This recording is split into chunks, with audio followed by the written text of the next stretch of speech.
Hi everyone, this is Vikram from brand वेबटेक YouTube channel. Welcome to our new video. Guys, हम जब SEO start करते हैं तो आपने ये नोटिस किया होगा कि हमारे जो इनिशियली फेज पे क्या होता है, हमारा जो पेजेस होते हैं वो सारे इंडेक्स हो रहे हैं जल्दी से, एंड हमें थोड़ा ऑर्गेनिक ट्रैफिक भी मिलता है एंड ऑर्गेनिक रैंकिंग भी मिलता है। बट कुछ केस में क्या होता है, कभी कभी हम देखते हैं कि नोटिस करते हैं कि वेबसाइट का रातों रात कभी कभी हमारा जो रैंकिंग है वो डाउन हो रहा है, या ट्रैफिक कम हो रहा है, या हम रैंकिंग से बाहर ही हो रहे हैं। सेम केस ऐसे ही हुआ था 2011 और 2012 के समय, जब गूगल ने अपना एल्गोरिदम में एक मेजर अपडेट किया था, एक हिस्टोरिकल अपडेट किया था।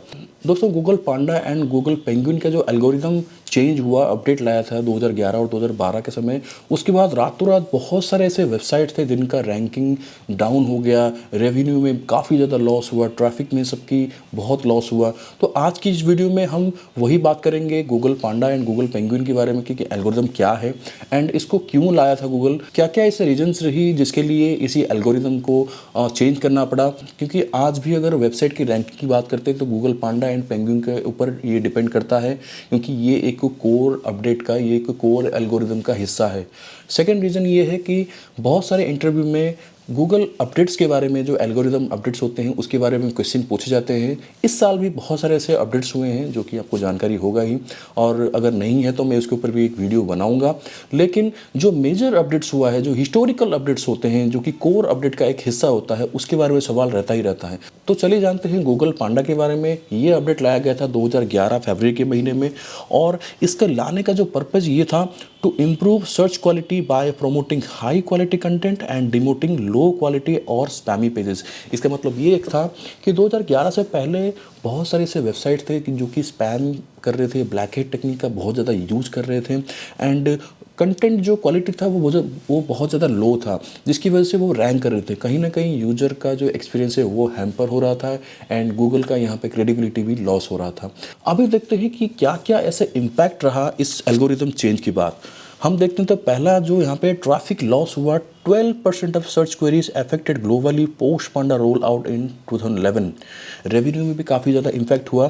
Content farming sites saw 40 to 50% traffic loss, reducing ad revenue. Ranking में भी ड्रॉप हुआ, 20% site with duplicate and thin content saw a significant ranking decline. Recovery करने में भी ओवर 6 मंथ पीरियड टाइम लग गया। इस एल्गोरिदम से जो भी पेनल्टी साइट्स थे, जो भी रैंकिंग ड्रॉप हुआ था साइट्स, उनको रिकवर करने में, उनको फिर से रैंकिंग में लाने के लिए 6 महीने से भी ज़्यादा समय लग गया। तो ये तो कुछ रहा, कुछ इस एल्गोरिदम अपडेट के बाद जब रोल आउट हुआ उसका इम्पैक्ट था। लेकिन अभी जानते हैं कि क्या क्या ऐसे रीजंस रहीं जिसको इसको लाना पड़ा। तो सबसे बड़ा रीज़न था यहाँ के वेबसाइट्स के अंदर थिन कंटेंट का होना। थिन कंटेंट मतलब हम देखते हैं कि 2 से 3 सेंटेंस का हम यूज़ करके एक वेब पेज को बिल्ड करते हैं।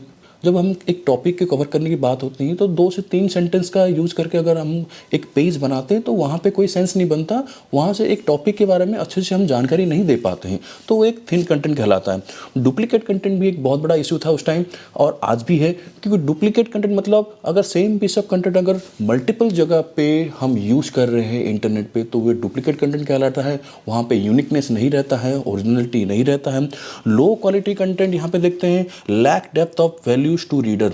यहाँ पे कंटेंट हम लिखते हैं बट उसका जो इन्फॉर्मेशन होता है वो ऑथेंटिक सोर्स नहीं होता है, कभी कभी इन्फॉर्मेशन पूरा नहीं होता है, तो हम उसको लो क्वालिटी कंटेंट ही कंसिडर करेंगे। Lack of authority, content from non trustworthy और अनवेरीफाइड सोर्सेज। हम अगर कोई भी कंटेंट राइटर है, वो अगर कंटेंट को राइट कर रहे हैं बट वो जो राइट कर रहे हैं कोई ऑथेंटिक सोर्स नहीं है, और वो ऐसे ही राइट कर रहे हैं जस्ट बिकॉज ऑफ रैंकिंग के लिए, कीवर्ड को जो वो यूज़ कर रहे हैं जस्ट बिकॉज ऑफ रैंकिंग के लिए, तो ये भी कहीं ना कहीं एक बहुत बड़ा इशू था उस टाइम और आज भी। नेक्स्ट हम देखते हैं कुछ और पॉइंट्स। यहाँ पे कंटेंट फार्मिंग का टेक्निक यूज़ किया गया है। कंटेंट फार्मिंग मतलब एक बहुत सारे ऐसे वेब पेजेस हम बनाते हैं सिमिलर कंटेंट के साथ, थोड़ा बहुत वेरिएशन करके अगर हम बहुत सारे ऐसे वेब पेज बनाते हैं तो उसको हम बोलते हैं content farming technique. Low quality UGC मतलब user generated content, poorly written और अनमॉडरेटेड यूजर जनरेटेड पोस्ट। अगर कोई कंटेंट राइटर है, वो अगर कंटेंट लिख रहे हैं अपनी वेब पेज के लिए, उसमें बहुत ज़्यादा ग्रामेटिकली एंड स्पेलिंग मिस्टेक है, कोई ऑथेंटिक सोर्स नहीं है, या कोई कंटेंट का कोई वैल्यू समझ में नहीं आ रहा कि ऑर्गेनाइज नहीं है प्रॉपरली, तो उसको हम बोलेंगे low quality user generated content. उसके बाद आता है पॉइंट एक, high ad to content ratio. कुछ ऐसे वेब पेजेस होते हैं जिसमें हम क्या करते हैं, बहुत ज़्यादा एडवर्टाइजमेंट हम पोस्ट करते हैं। जो जनरल कंटेंट होता है, जो कि ओरिजिनल कंटेंट होता है, वो कम दिखाई देता है, बट जो एड्स होता है वो बहुत ज़्यादा दिखाई देता है, जिसकी वजह से हम क्या करते हैं, इरिटेट हो जाते हैं। सेम आता है, लास्ट पॉइंट होता है कंटेंट मिसमैच का इश्यू।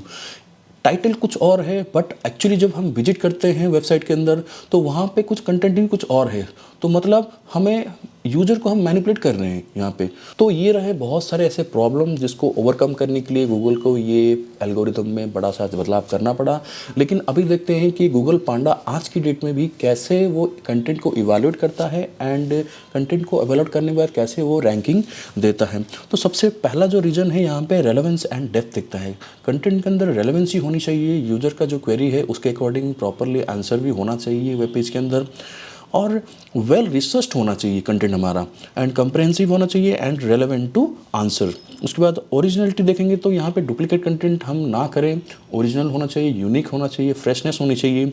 एंड यूजर एंगेजमेंट की बात करें तो हमारा जो कंटेंट है वो रीडर्स के लिए बहुत ही एंगेजिंग होना चाहिए, ना कि यूजर कभी विजिट करता है साइट पे, वो थोड़ा बहुत पढ़ता है और उसके बाद वो क्या करता है, फिर से वापस सर्च रिजल्ट पेज पे चला जाता है। इसका मतलब ये है कि हमारा जो बाउंस रेट है वो ज़्यादा हो जाता है। तो मतलब हमारे जो कंटेंट है उसमें उतना खास एंगेजिंग कंटेंट नहीं है, तो उसको भी हमें अपडेट करना पड़ेगा। और एक पैरामीटर है ऑथोरिटी एंड ट्रस्ट। हम जो भी कंटेंट राइट करते हैं अपनी वेब पेज के अंदर, जो भी कंटेंट यूज़ करते हैं उसका एक अथॉरिटी होना चाहिए, क्योंकि हम एक वेरीफाइड बिजनेस, अगर मान लीजिए कोई वेबसाइट में कुछ चीज़ें पब्लिश कर रहे हैं तो ऑथेंटिक सोर्स ही होगा एंड ट्रस्टवर्दी होगा। ऐड बैलेंस भी यहाँ पे हमें ध्यान रखना पड़ेगा। वेब पेज के अंदर जो कंटेंट होता है उसके साथ साथ हमारा जो एड्स चल रही है, जो एड बैनर एड्स चलते हैं, उसको भी हमें कंटेंट रेशियो को हमें देखना पड़ेगा। उसके बाद आते हैं यूजर जनरेटेड कंटेंट मॉडरेशन। मतलब जब यूजर राइट करता है, हमारा जो कंटेंट राइटर राइट करते हैं, तो वहाँ पे स्पेलिंग एरर्स, जो जनरल प्रॉब्लम्स होती हैं उसको हमें अवॉइड करना चाहिए। तो ये तो रहा गूगल पांडा एल्गोरिथम के बारे में। आगे हम देखेंगे गूगल पेंगुइन एल्गोरिथम के बारे में। और उससे पहले अगर आपने चैनल को सब्सक्राइब नहीं किया तो चैनल को सब्सक्राइब जरूर करिएगा दोस्तों। तो चलिए देखते हैं गूगल पेंगुइन एल्गोरिथम के बारे में। गूगल पेंगुइन एल्गोरिथम 2012 अप्रैल में 24 अप्रैल 2012 को लाया गया था, और इसका जो मेन पर्पज़ ये था कि to reward high quality websites and penalise those engaging in manipulative tactics like link scheme and keyword stuffing. यहाँ पे दो मेजर इशू है, लिंक स्कीम मतलब बैकलिंक का इशू, एंड जो कीवर्ड स्टफिंग का इशू। मतलब एक होता है ऑफ पेज, एक होता है ऑन पेज का इशू। बट गूगल पांडा में क्या था, कंटेंट के ऊपर डिपेंड करता था हमारा जो वेब पेज की रैंकिंग। बट यहाँ पे क्या कर रहा है, अगर हम लो क्वालिटी बैकलिंक बना रहे हैं एंड कीवर्ड स्टफिंग ज़्यादा कर रहे हैं तो हमारा वेब पेज को रैंक से बाहर करने के लिए ये एल्गोरिदम काम कर रहा है। तो सेकंड पे पढ़ता है कि इसकी वजह से क्या क्या ऐसा इम्पैक्ट हुआ, क्या क्या प्रॉब्लम हुई थी जब ये रोल आउट हुआ था। तो initial impact 3.1% of search queries were affected by Penguin 1.0 releases in April 2012। उसके बाद ट्रैफिक में बहुत ज़्यादा लॉस हुआ था। 40 to 50% of website using manipulative links schemes face significant traffic drop.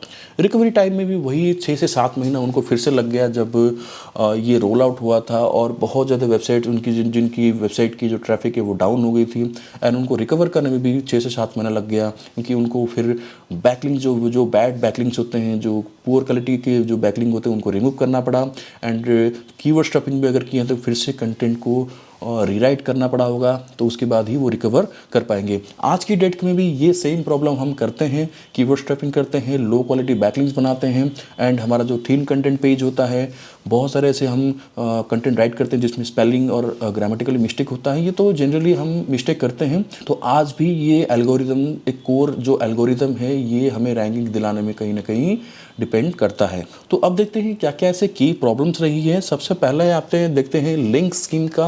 यहाँ पे manipulated backlink from low quality और अनरिलेटेड सोर्सेज। मतलब मैंने पहले बताया था कि बैकलिंक से रिलेटेड ये हमारा एल्गोरिदम है।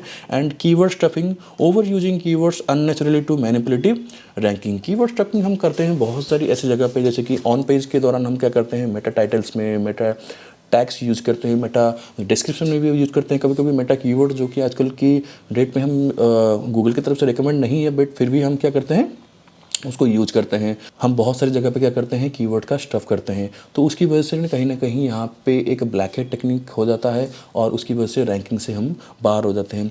पुअर बैकलिंक भी हम बनाते हैं, तो कोशिश करेंगे हम high quality high domain authority वाले जो वेबसाइट होते हैं उनसे ही हम बैकलिंक बनवाएं।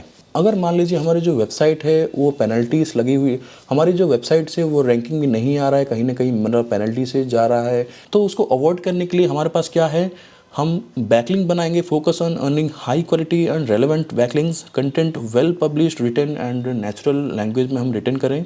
यहाँ पे यूसेज ऑफ कीवर्ड मतलब ऑन पेज के दौरान या ऑफ पेज हम जहाँ भी कर रहे हैं हम प्रॉपर यूज़ कर रहे हैं। कंटेंट जब हम राइट कर रहे हैं या आर्टिकल कोई पब्लिश कर रहे हैं तो वहाँ पे हम प्रॉपरली ध्यान दें इस चीज़ का। आई होप आपको ये वीडियो में बहुत सारी जानकारी ऐसे मिली होगी, क्योंकि जनरल पॉइंट ऑफ व्यू से जब हम इंटरव्यू पे बैठते हैं तो वहाँ पे बहुत सारे क्वेश्चन होते हैं। आजकल की कोर अपडेट जो एल्गोरिदम है उसके बारे में हमें जानना ज़रूरी है, क्योंकि हम जब एसईओ करते हैं तो इसके बारे में भी जानकारी होना बहुत ज़रूरी है। अगर चैनल को सब्सक्राइब नहीं किए तो चैनल को सब्सक्राइब करिए, क्योंकि आगे आने वाले समय में बहुत सारे ऐसे वीडियोज़ इन डेप्थ में हम पढ़ेंगे और जानेंगे। Thank you so much for watching this video. Thank you.